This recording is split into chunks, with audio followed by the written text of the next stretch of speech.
In this video, I'm gonna show you how to create Xiaomi account on Poco C75. Go in settings, scroll down. Here you will see the Xiaomi account option. Tap on it.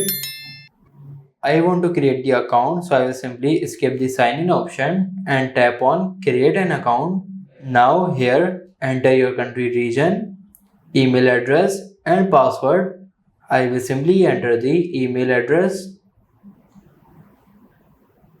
and password. Now I will simply check this box and tap on create an account.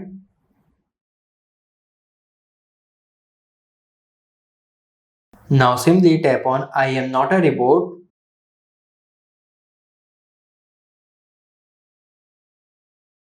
Select the captcha.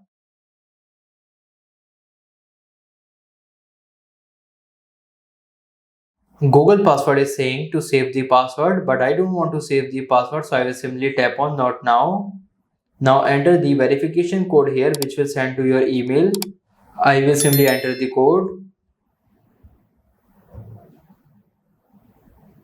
As you can see, my Xiaomi account is created. So this is how you can create Xiaomi account on Poco C75.